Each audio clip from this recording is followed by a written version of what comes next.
Welcome to Intentional Divorce Insights. I'm Leah Hadley, certified divorce financial analyst, accredited financial counselor, and the founder of Intentional Divorce Solutions. I'll be your guide through the complexities of divorce, finance, and emotional wellness. Join me as we uncover practical tips and empowering insights to help you navigate your divorce with clarity and intention. Welcome back to Intentional Divorce Insights. I am so happy that you are here and we have a phenomenal guest today. It is my pleasure to introduce Sharri Freedman, is a highly sought after relationship, divorce, and women's empowerment coach who supports and guides professionals and women business leaders to do divorce differently. By combining her 3 decades of knowledge and wisdom as a divorce attorney with strategy, nervous system regulation, transformational mindset coaching, and subconscious trauma healing and energetics, she holistically supports her clients in generating inner fulfillment, happiness, and peace of mind so they can build a life they love without regret. Welcome, Sharri. Thank you so much for being with us. Thank you so much. I'm really excited for our chat today. So we're talking today about how to thrive before, during, and after a divorce. And I am just so curious because you do have that history of being a divorce attorney and now you're a divorce coach. What do you want people to know? What do you want people to understand? So I think the biggest thing, and there's a couple of things, but I think the biggest thing is that divorce does not solve your unhappiness. Mm-hmm. And I think a lot of people think, I'm unhappy, I'm just going to go get a divorce. And while you might be happier once you are divorced, in fact, most people, especially if they do the work to heal, are happier. But if you don't do the work, that happiness is often short-lived, or it's found in other people as opposed to healing yourself. And so what happens is you get into this other relationship that maybe makes you feel safe, makes you feel loved, makes you feel happy, but it's actually very similar to the relationship you may have just gotten out of, or maybe it's similar to a toxic relationship you had with your parents. And so that is why I believe the divorce rate for second and third marriages is even higher than it is for first marriages. So really understanding that you need to figure out how to heal whatever's going on within in order to truly be happy. The other thing that often surprises people is that they think like, okay, once I just need to push through, I just need to get through this divorce. And once I get that legal document, once I get that divorce decree, everything's going to be easier. And then they find nothing's changed. Right. Their ex is who they are. And they aren't changing unless they choose to change. And that really surprises a lot of people because they think it's going to get easier, and sometimes it actually gets more difficult before it gets easier. And at that point, a lot of the legal professionals have moved on to the next case. Right. And so you're kind of left with, well, how do I do this? How do I co-parent with someone I can't stand? How do I implement this agreement or this court order? How do I move forward now that I'm a single person? And so that is where I have found that the system kind of leaves people hanging a little bit. That was definitely my own personal experience. I always tell people that first year of co-parenting was just a nightmare. You know, we did a really good job of preparing for that initial conversation with the children, but everything after that, it was just like, it took us about a year to kind of find our footing and get in a groove. And now we have a great co-parenting relationship. You know, this is like 10 years later, but that first year was a rough one. There's no question about it. Yeah. And I think people don't expect that. Right. They especially if they haven't been given the tools, or they just, again, if they're just kind of pushing through, I just need to get done. Just get me to, let's just sign an agreement. We'll figure it out later. Mm-hmm. And oftentimes what happens is you get stuck with whatever you've agreed to. Yes, some things might be able to be tweaked, but it's not simple to do that. Even with a, parenting plan, while they are modifiable, it's not simple to modify. And so you really need to be intentional beforehand about what it is you want, what it is you need, and how it all fits together. And if you're not able to sort of step back and do that, you can find yourself full of regret. Yeah, that makes a lot of sense. So, what is the secret to thriving rather than merely surviving during and after divorce? So, the secret to being able to thrive is knowing how to regulate your nervous system. This is a big piece that I think a lot of people don't give enough credit to. Making it safe to do something that your system feels is dangerous. And when I say dangerous, anything that you are doing that is outside of your zone of familiarity, anything that you are doing that puts you outside of your comfort zone, your system, your nervous system, senses as danger. And your only job that your system has is to protect you and keep you safe. Safe equals sane. So when you make the decision, okay, I need to get out of this marriage, or maybe you're put in the position of your spouse wants out of the marriage, your nervous system goes on high alert. Danger, danger, danger, danger, and starts to feed you all the things, right? To why this is not a good idea, why this is too scary, why this isn't going to work. And because you've probably been living in fight, flight, or freeze for a very long time, you may not even realize that that's where you've been living. Being able to regulate your nervous system is going to keep you from getting caught in that pattern and cycle that you keep repeating, right? That you keep getting easily triggered by your soon-to-be ex or your ex. Being able to regulate your nervous system, it changes everything because it allows you to respond rather than react. And it allows you to make clear, heart-centered decisions rather than fear-based ones. And it allows you to see options and perspective, which is so important when you're going through divorce and even after divorce, as you're making these co-parenting decisions, as you're making decisions about where you're going to live and how you're going to do certain things and what you want. Being able to do it from a heart-centered place as opposed to a fear-based place changes everything. And that's how you can not just survive, but thrive. That's so important. We see it all the time when people are managing their money post-divorce, that there is a tremendous amount of fear around making the wrong decision or not even wanting to deal with it, quite frankly, and sticking their head in the sand for years sometimes before they reach out to us. But it really can hold you back in so many different ways in your life. Absolutely. And money, financial fear, financial insecurity, lack and scarcity shows up so much across the board, but especially in divorce. So if it's okay with you, I'd love to share with your listeners kind of a little practice that they can take away just by listening to this podcast, so they can start to learn to regulate their nervous system. Would that be okay? Please. Okay. So you can, if you want to follow along, you can kind of demonstrate because I think we're also video recording. So one of the easiest ones that you can do is called box breathing. Many of your listeners may already be familiar with it. So it's a 4-4-4-4, like a box breathing. So we're going to breathe in for 4. We're going to hold for 4. We're going to breathe out for 4. We're just going to breathe normal for 4. And when we do that, we're going to repeat, I am okay. I am loved. I am safe. So if you want to walk through it with me, we can do it. And then you can share with your listeners how you feel. So you can put your left hand on your heart. And if you're comfortable, if you could just close your eyes. And we're going to take a deep breath in, 2, 3, 4, and hold, 2, 3, 4, and slowly release, 2, 3, 4, and repeat, I am okay. I am okay.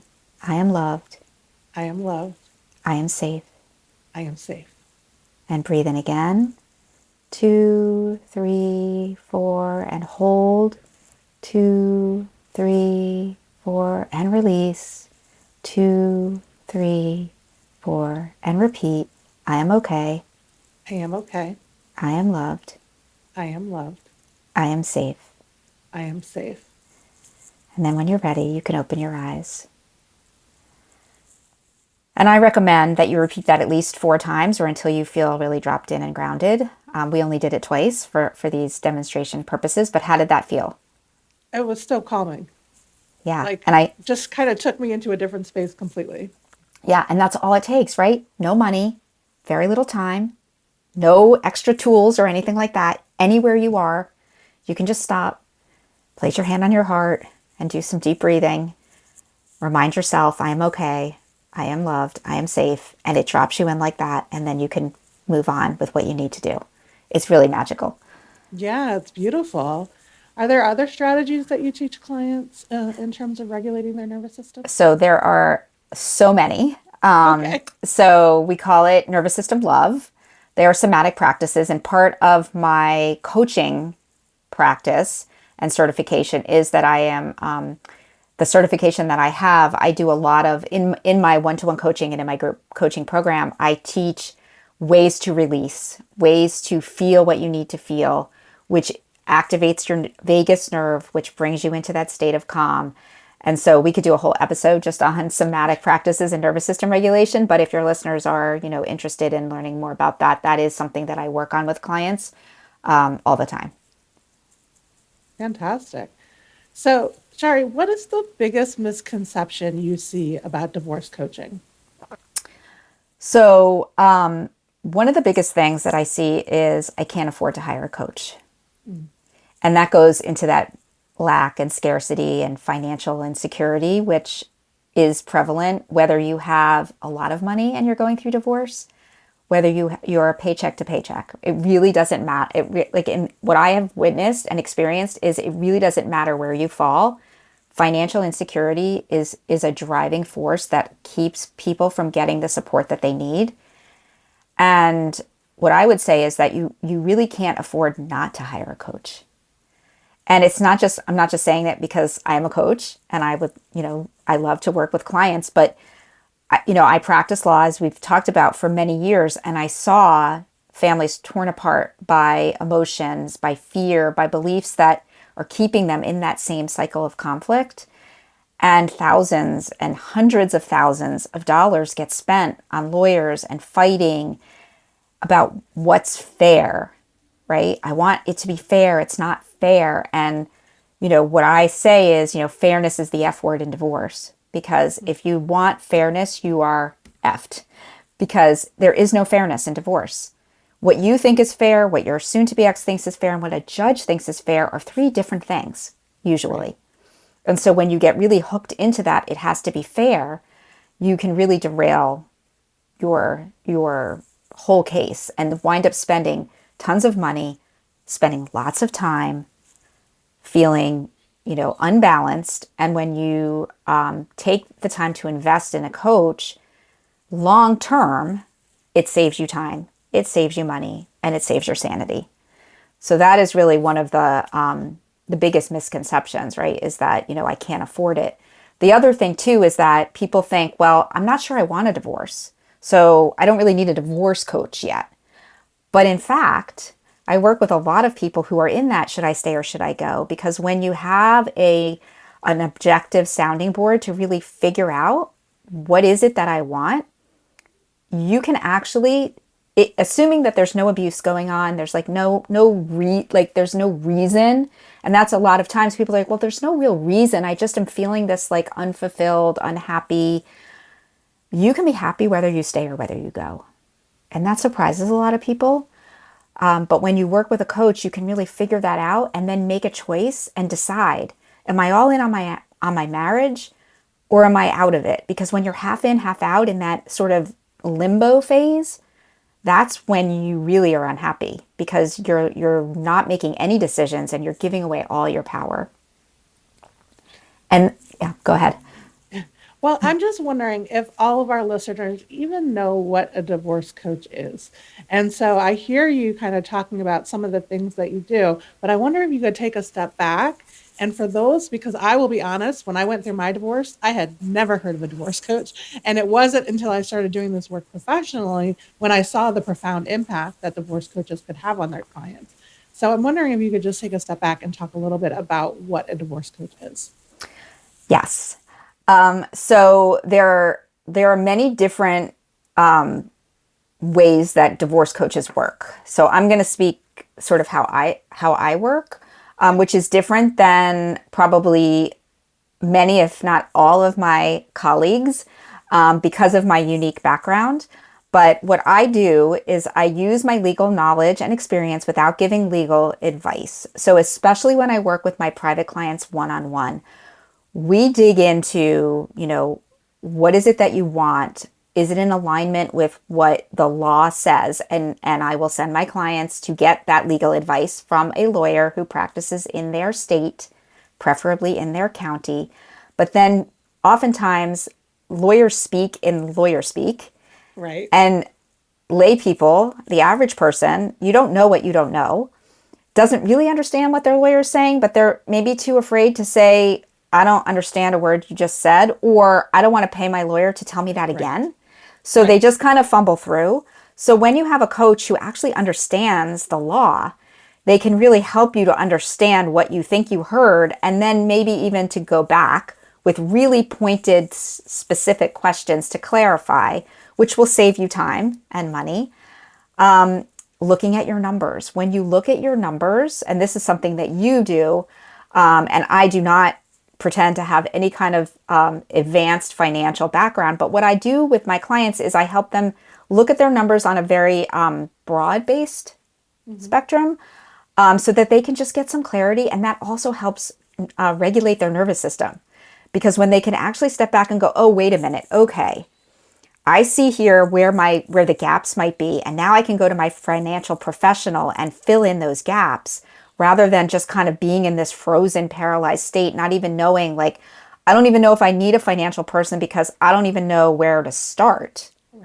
Right? So it helps to do that. And then all of the work around regulating your nervous system, doing that somatic work, rethinking or thinking differently. And that's my how to do divorce differently.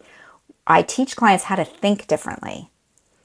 I get them to realize thoughts that they're having aren't true. They're actually lies that they believe to be true. And when you can recognize that and begin to think intentionally and begin to feel how you want to feel, it changes everything. So that is just part of like what I do. Again, it's helping you make those decisions. Should I stay or should I go? And then once you make the decision, what do you do that? What do you do now? And as a coach, I help clients kind of guide them through that. On the back end, I'm already divorced. How do I deal with this really high conflict? I don't want to say narcissist because I think that word gets thrown around a lot, but super high conflict person on the other side. How do I deal with this? Am I ever going to be happy again? They're constantly activating me, constantly triggering me. And I help clients to realize what's most important so they can let go of those things that in a perfect world, they might not let go of. But in order to reach their goals, to be that woman that they want to be, and that's another thing we do is we do some visioning so that we can really envision where do you want your life to look like a year from now, 3 years from now, 5 years from now. A really important thing that a lot of people are too afraid to even look at. So this is a really important step because when you can look ahead and really envision, this is what I want my life to look like, then you can back into that. What do I need to start doing right now to make sure that I get there? And so that is, from my perspective, what I do as a coach. So many important things that you said there, Sharri, but especially I love the bringing intentionality to your thoughts. You know, so many times we just let that emotion take over when we're going through the divorce process, and just the brain kind of gets out of control. People call it divorce brain. And I love that you bring some intentionality to that and help people really identify, and I assume kind of reframe some of those thoughts. Absolutely. So you get caught in that thought loop because our thoughts create our feelings drive our behaviors, our actions, which create your reality all the time. So what you can do is anywhere on that wheel, right? You can change your feeling, which then impacts how you show up, which then impacts your reality, which then impacts your thoughts. Or you can change a thought, which then changes your feeling, your behavior, and your reality. And while it sounds simple, and it is simple, it's not always easy to do. Right. So just having somebody to sort of hold you accountable, to hold your hand, to help you to reframe. It is all about reframing and choosing, being intentional about what you're choosing to think, the words you use, right? We are our worst critic. If you step back and think about how we talk to ourselves, Even just when you look in the mirror and you're like, ugh, right? I don't like how my hair looks today. Or, oh, I need to lose some weight. Or, oh, I wish, my eyes were smaller or bigger, whatever it is. Like we're so mean to ourselves. And so what I work on with my clients is like looking in the mirror and being like, oh, you're gorgeous. I love you. You're amazing. You're worthy. You're so enough. Right? And when we talk to ourselves that way, it changes everything. It really does make such a huge difference, and especially when you're going through such a trying time in your life. The other thing that I heard you talking about was this visioning, which is just so critical for you to come up with a settlement that ultimately is going to serve you in the next chapter of your life. And a lot of times we see people really, really struggling with that, especially when we're talking about the finances and, coming up with a financial settlement. And it can be really difficult from a professional standpoint to support somebody who just has no clarity around what they want. And it's one of those things where you're going through this huge life change. It's normal not to know what you want next. So I'm curious to hear more about how you help people with that. Yes. So we do a visioning where in my main program and with my private clients, I walk them through. We meet your 85-year-old self, because when you meet yourself at that age, everything becomes clear. And we have a conversation with her. And for most people, they hear, right? You ask pointed questions about, what do I need to know? She shows you your life and you kind of are thinking about like, oh, like this is where I'm living and this is who I'm with. And it really brings a clarity. So for example, for clients who are in that should I stay or should I go, what I have found when I work with them on this visioning and they meet their 85-year-old self and they're looking at the photos of their life, what has really shined through a lot is their ex or soon to be ex, who they're not sure if they should leave or not, is not in those photos. And that when they see that, they're like, oh, that really, like, it brings a clarity to what they felt was fuzzy. And then we continue to go back to that when they're on the fence again. And it's like, let's go back to your vision. Right. So I don't tell them whether they should stay or they should go. They actually know. And so it's really reassuring them and reminding them. And like you said, with the financial piece, right? If you're really stuck on, I really want to keep this house and I need to keep the house and the kids have to stay in this house. And when you look ahead and you see your life, maybe you're not living in that house. Right? I Right? love that. And Yeah. so then it's like, oh, do I really need to keep the house? And so it really helps put everything into perspective. So this is a really important piece that like you said, people skip or people get stuck because they're only looking at like what's right in front of them instead of being able to look 2, 3, 5, 10 years down the road. What a powerful exercise. That's amazing. It's And you have beautiful. so many great resources, Shari. Tell us about what people can get free from your website. Yes. So I do have a free download. It is the ultimate guide to avoiding the 6 biggest divorce mistakes. We all want to avoid for sure. Yes, I highly recommend it. And it also has some mindset and intentionality pieces built into it. So it really gets you to think about what you are thinking about, really. So when I address a mistake, it then also allows you to think through what happens, like what do you want, and really gets you to start to think about things in a more intentional way. So it's a really, really great resource for anybody going through divorce. Fantastic. And we will include a link to that in the show notes. So be sure to check that out. It does sound like a fabulous resource. And where can people find you if they want to learn more about you? Yes. So the best place to learn more about me is on my website, potomaccoaching.com. I'm also in all the social places, Instagram, Facebook. I do have a free private Facebook support group, LinkedIn. Those are the main places that people can find me. Well, thank you again for sharing so much wisdom with us this morning and so many practical tips that people can really apply right away. This has been fantastic. Thank you. For those of you who are listening today, we thank you for listening, and we will see you next week. Thank you for joining me on Intentional Divorce Insights. It's a privilege to share this time with you. I hope each episode offers valuable guidance to navigate your journey. If you find our content helpful, please leave a review to help others discover the benefits of intentional decision-making in divorce. Until next time, take care and continue to embrace your path with intention.